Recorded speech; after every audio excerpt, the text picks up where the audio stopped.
Fala, gente, tudo bem? Meu nome é Vitor, sou farmacêutico e técnico de farmácia e vou estar com vocês aí resolvendo algumas questões, tá?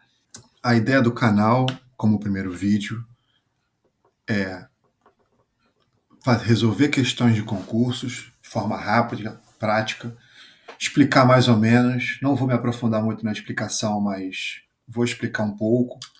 Vou explicar algumas coisas, vou explicar o que for imprescindível para a questão, mas se precisar de uma explicação mais profunda, eu vou indicar o que precisa ler e sugiro que o pessoal dê uma olhada, porque muitas vezes a gente focar em só pegar a explicação bem de por alto não é o suficiente, tá bom, gente?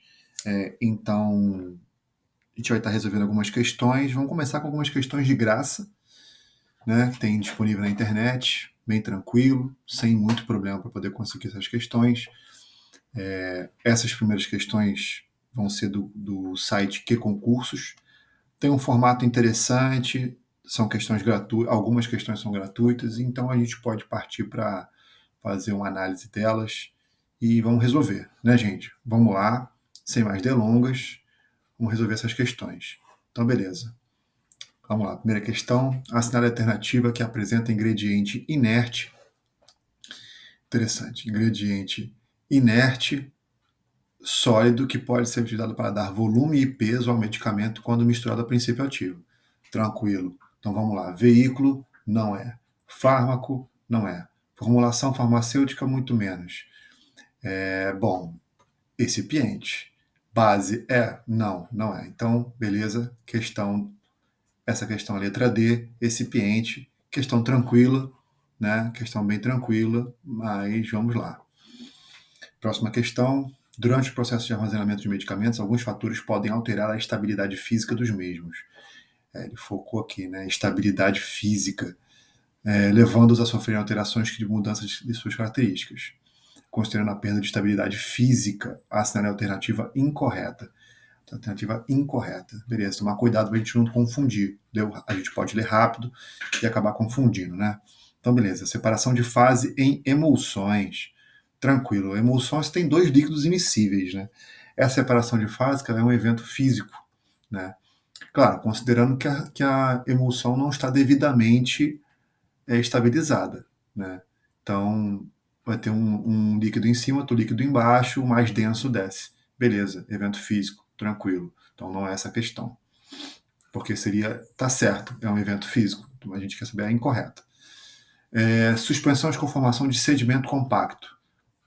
Beleza, parecido com a resolução de emulsões. Você tem ali um líquido, um sólido insolúvel em suspensão. Se essa suspensão não estiver devidamente estabilizada, a gente pode ter ali o sólido ficando no fundo, tendo uma separação ali, né, e formando um sedimento compacto. Tranquilo, então a questão está certa. Alteração de cor em comprimidos. Beleza, essa parte aqui é interessante. A alteração de cor, ela pode ser um evento químico ou um evento físico. Por que químico? Porque você vai ter ali uma reação. Então você pode ter o fármaco, né, considerando que tem só um fármaco, o fármaco reagindo com um substrato qualquer da formulação. Ele pode estar ali, ele pode ser adicionado de qualquer forma ali na nossa formulação e vai ter uma reação química ali formando subproduto, assim, subproduto 1 mais subproduto 2. Isso considerando a reação completa, né? Então, aquela toda didática da reação química. Então, você pode ter ali um subproduto que vai ter uma faixa no VVIS diferente da do fármaco. Isso vai gerar alteração de cor, né? Se os dois estiverem ali, né? Ou talvez não, né? A gente depende da reação química, depende de muita coisa aqui. Então, beleza. E a questão física é a alteração de cor aqui no VVIS. Então, essa mudança da faixa do VVIS é uma questão física. Então, como ele não especifica, como isso aqui está muito inespecífico, a simples alteração de cor pode ser qualquer um dos dois. Então não está errado. É um evento físico. A alteração de cor, propriamente dita, é um evento físico, que é a questão da faixa do VVIS. Então vamos considerar como físico. Então aqui nesse caso a gente considera físico. Perda de... E uma coisa não exclui a outra, né? A gente vai considerar físico, né? Perda de efetividade terapêutica. Está aqui a resposta, né? Porque a gente vai ter exatamente como está aqui. Uma reação química que vai com um substrato qualquer, um componente da formulação, que a gente vai ter ali formação de substrato, né, que vai fazer, que pode gerar perda de efetividade, né? Tranquilo. Vamos ver ali a próxima aqui. Aparecimento de cristais e soluções é questão física. Então, essa aqui está certa. Então, a letra D. Letra D. Questão interessante. Né? Questão interessante que mexe com alguns conceitos. Beleza. Vamos partir para a próxima questão. Então, beleza. Agora, incompatibilidades químicas. Né? Incompatibilidades químicas, né, entre componentes da fórmula de um medicamento podem levar à perda de identidade molecular do fármaco pela presença de reações que levam à decomposição. Exatamente. Considerando reações químicas que levam à decomposição dos fármacos, considerando a alternativa incorreta. Beleza, incorreta. Vamos lá, vamos analisar. Hidrólise é uma reação que pode gerar decomposição, então tá certo. Fotólise também tá certo. Oxirredução, tá certo. Senão, essa aqui talvez seja a principal das reações, né? Racemização também a gente pode ter um isômero que não tem atividade, né? É por isso que você pode ter a separação. Um caso muito interessante é o omeprazol, né? Que ele tem ali os isômeros RS junto numa mesma formulação. Aí depois você pode separar, né? Não vou entrar em detalhes por questões aí que a gente não pode citar com muita clareza, né, na internet, mas a gente vai ter ali o fenômeno, o isômero RS. E depois você pode separar o isômero RS, e aí você tem um novo medicamento. Então, esse aqui a gente pode ter o medicamento 1 e esse aqui é o medicamento 2. Isso considerando que se um deles não for, né, ativo, a gente vai separar esse aqui. Só que é um processo muito caro a separação de dois isômeros, tá? Por isso que muitas vezes eles lançam no mercado a mistura racêmica. Tá? Então, beleza. A racemização também pode ser. E a aceleração. Pô, não tem nada a ver, né? Então, é essa aqui. Questão E, a aceleração. Tranquilo, questão interessante. Vamos lá, próxima questão. Sob o controle de qualidade das formas farmacêuticas, analise as assertivas e assinale a alternativa que aponta as corretas. Beleza. Cor, odor e sabor auxiliam a identificação do produto e podem fornecer indícios sobre a estabilidade do produto. Sim, tá certíssimo. O teste de volume médio é realizado em produtos líquidos estéreis e não estéreis. Sim, exatamente. Tá certo. A dureza é a resistência do comprimido ao esmagamento ou ruptura por pressão axial e radial. Sim, beleza, tá certinho mesmo.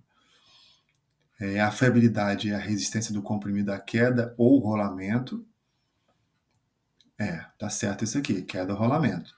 O teste de pirogênio é indicado especificamente para controle de qualidade de formas farmacêuticas não estéreis. Não, tá errado. Forma farmacêutica estéreis. Então, isso aqui tá errado. Então, beleza. A gente tem aqui 1, 2, 3 e 4 certos, 5 errados. Então, qual a alternativa? 1, 2, 3 e 4 certos, né? Se ele quer a correta, né? Então, é isso mesmo. Tá certo. Então, tranquilão. Questão interessante isso aqui, hein? Questão boa. Beleza. Vamos partir para a próxima questão agora. Vamos lá. Essa questão aqui é uma questão para técnico de enfermagem. Só que devido à proximidade das áreas, né, a gente pode ter questões que sejam compartilhadas, né? Tanto de técnico de enfermagem para técnico de farmácia, quanto o contrário. Então, beleza, vamos lá. A probabilidade de apresentar diabetes ou um estado intermediário de glicemia depende da presença de fatores de risco. Sobre esse assunto, analise as afirmativas abaixo e dê valores verdadeiro ou falso. Beleza. Para dizer se é verdadeiro ou falso. Show de bola. Excesso de peso e história de pai ou mãe com diabetes é um fator de risco. Excesso de peso e hipertensão arterial também é um fator de risco. Excesso de peso, história de diabetes gestacional ou de recém-nascido com mais de 4 quilos.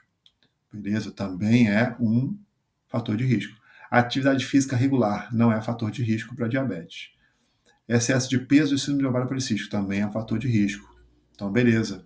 Temos aqui VVVFV. Vamos ver se tem alguma, né?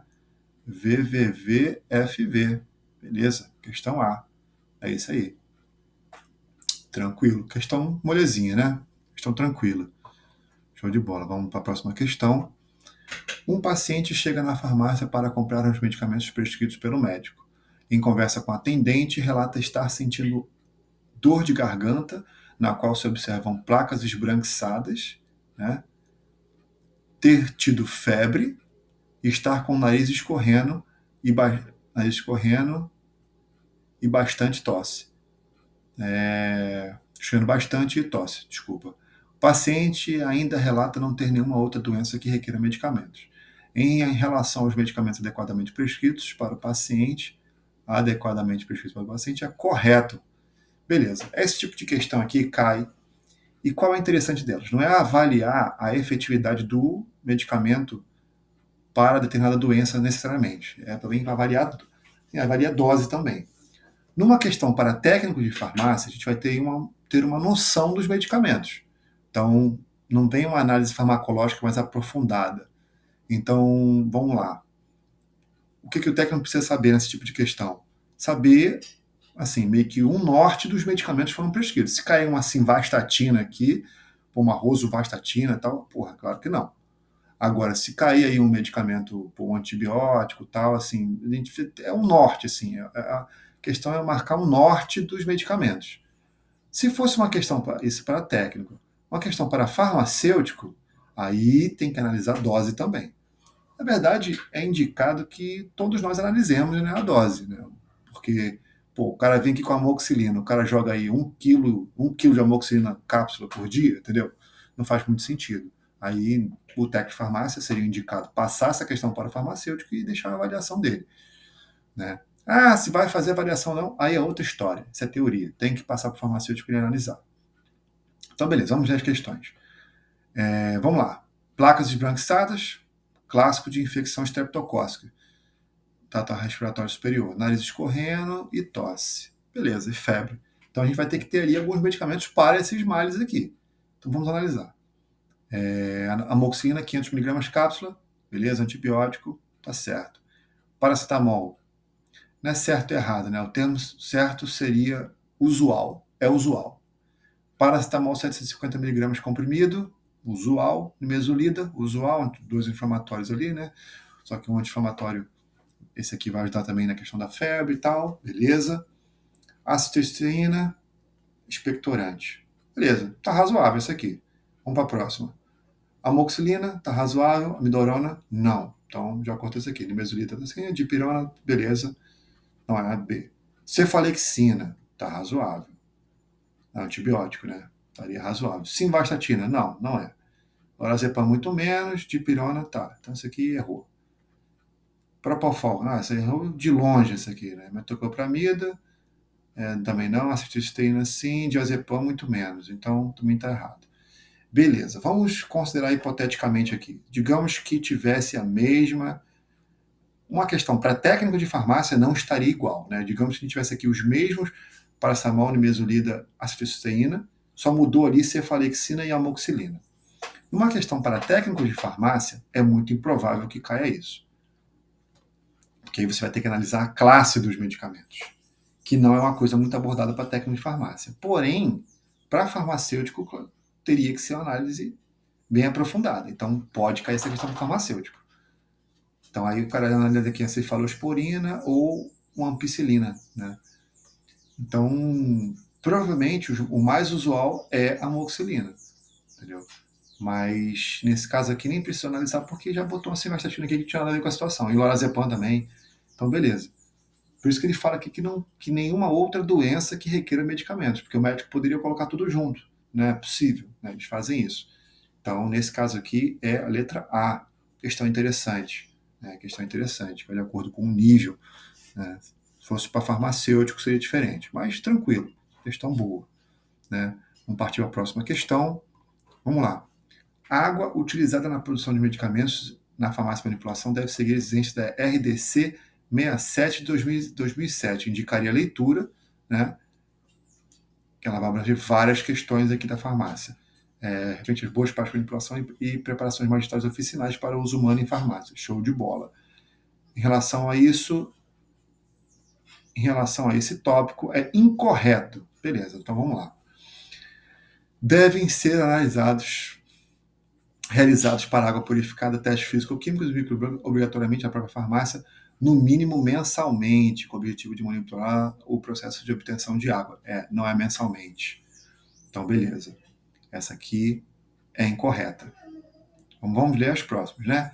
Devem ser feitos testes físico-químicos e microbiológicos, mínimo a cada 6 meses, que é esse que é o correto, para monitorar a qualidade da água potável e de abastecimento. Beleza, tranquilo, tá certinho. Devem ser realizados para a água potável, no mínimo, as seguintes análises. A pH, cor aparente, turbidez, cloro residual, sólidos totais dissolvidos, contagem total de bactérias, coliformes totais, presença de E. coli e coliformes termorresistentes. Sim, tá certinho. É isso mesmo. É o que a RDC preconiza. Tranquilo. A água utilizada para próxima letra, né? A água utilizada para manipulação deve ser purificada, obtida a partir de água potável, tratada com um sistema que assegure a obtenção de água com especificações farmacopeicas para água purificada, show de bola, ou outros compêndios internacionais recomendados pela Anvisa conforme a legislação vigente. Sim, tá certo. Nesse caso aqui, letra A, porque não é mensalmente, é a cada 6 meses. Então, beleza. Interessante ler a RDC, tá, gente? Então, dá uma lidinha que é bom. Próxima questão. A Anvisa estabelece, por meio da portaria 344 de 98, critérios para que estão submetidos. Os critérios que estão submetidos os medicamentos sob controle especial. Beleza, em relação a essa portaria, é incorreto afirmar que. Só uma observação interessante. Quando a pessoa chega na farmácia e fala, é um medicamento controlado. Isso é meio ambíguo, porque todo medicamento é controlado. Você tem um controle de estoque ali em todos os medicamentos presentes na farmácia, mesmo os isentos de prescrição. Então, nesse caso, quando a pessoa fala medicamento controlado, está sendo muito inespecífico. Agora, controle especial, que é o caso dos medicamentos dessa portaria, regido pela portaria 344/98, aí sim está correto. Então, só uma observação rápida, né, gente? Vamos lá. Um entorpecente é a substância que pode determinar dependência física ou psíquica relacionada com um tal constante em listagem anexa à portaria. Sim, tá certo. A notificação de receita é um documento padronizado destinado à notificação de prescrição de medicamentos.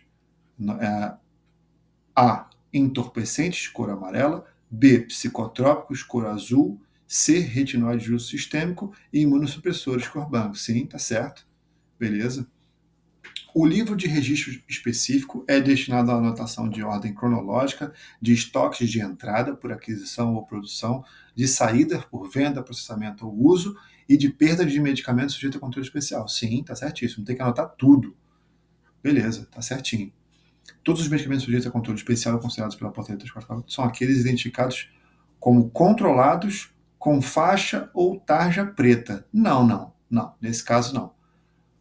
A tarja preta é uma classificação específica, né? E não é somente isso. Então, isso aqui está errado. Então, letra D, show de bola. Porque tem medicamentos constantes na portaria 344 que não tem tarja preta. Então, beleza. Então, é isso aí. Próxima questão. Vamos partir para a próxima questão. Vamos lá. A administração de medicamentos pode ser realizada por várias vias, sendo que, para cada via, os medicamentos são preparados de uma forma farmacêutica adequada e compatíveis para a garantia da efetividade de tratamento e de segurança do paciente. Em relação às formas farmacêuticas disponíveis para as seguintes vias de administração, analise as afirmativas a seguir. Beleza, só uma observação rápida, nada de fazer dipirona venosa para via oral, tá, gente? Tem gente que faz esse tipo de coisa, vamos evitar isso aí. Show de bola. Para via oral, os medicamentos podem ser produzidos nas formas de solução, suspensão, emulsão, géis, pós, grânulos e cápsulas e comprimidos. Show de bola. Essa questão aqui está certa. Embora gel não seja muito usual, mas é possível, né? Pó efervescente, né? O grânulo também existe e tal. Então, esse grânulo e gel aqui não são muito usuais, mas é possível. Tem medicamentos no mercado para isso aí, com essa formulação, tá? Beleza, vamos lá. Para a administração intravascular, também são conhecida como endovenosa, os medicamentos podem estar sob a forma de soluções. Vamos lá. Solução suspensão e emulsão, tá certo? Embora emulsão não seja muito usual, né, muito usual, é possível fabricação disso aí, para colocação. Então, tranquilo. Medicamentos por via retal incluem os supositórios, pomadas, cremes e soluções.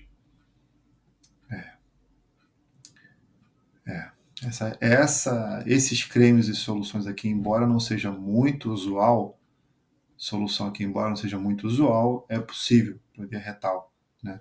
Mas usual é supositório, né? Talvez uma pomada, né? Pomada e creme, né? Esses três aqui, verdade, esses três aqui são mais usuais. Agora, a solução não é muito usual, mas, né, não deixa de estar certo. Então, tranquilo. Certo aqui, essa questão vai ser letra A, 1, 2 e 3, né? Tranquilo. Facilmente daria para marcar aqui 1 e 2, né? Ou talvez só 1, né? Mas é possível. O cara não ia conseguir marcar só 1, né? Porque todas as questões tem 1, exceto essa aqui. Mas tranquilo, questão boa, questão interessante. Vamos lá, essa próxima questão, que é do site Gabarit, também está disponível de graça. Então vamos lá. No que se refere ao local destinado para armazenamento de medicamentos, a alternativa correta. A umidade e a temperatura do ambiente devem ser verificadas 2 vezes ao dia. A umidade e a temperatura do ambiente devem ser verificadas 1 vez ao dia. A umidade deve ser verificada 1 vez ao dia e a temperatura do ambiente 2 vezes ao dia. Aqui está errado. A umidade e a temperatura do ambiente devem ser verificadas 1 vez por semana, muito menos. Está errado também. A umidade deve ser verificada 2 vezes ao dia, a temperatura do ambiente 1 vez ao dia. Não, está errado. Então, beleza. Essa questão aqui é interessante. Quem vai falar sobre isso aqui é a RDC 44, se eu não me engano, 44 de 2009.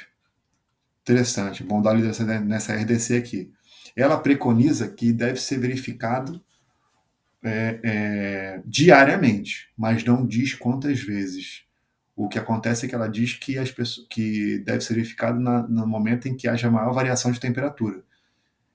E geralmente a cada turno, né? Então, é convencionado que seja verificado 2 vezes ao dia. 2 vezes ao dia. Que também não estaria errado, né? Essa questão aqui caberia uma avaliação melhor, mas a letra é A, 2 vezes ao dia.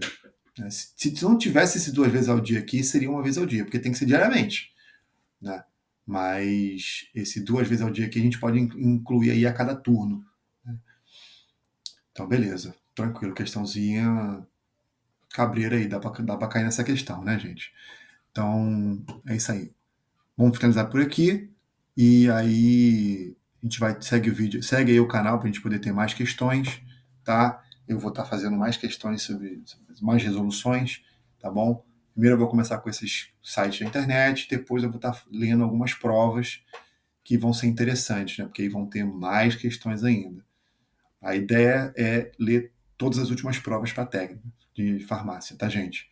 Valeu, obrigado aí, tá? Não esqueça de curtir e compartilhar.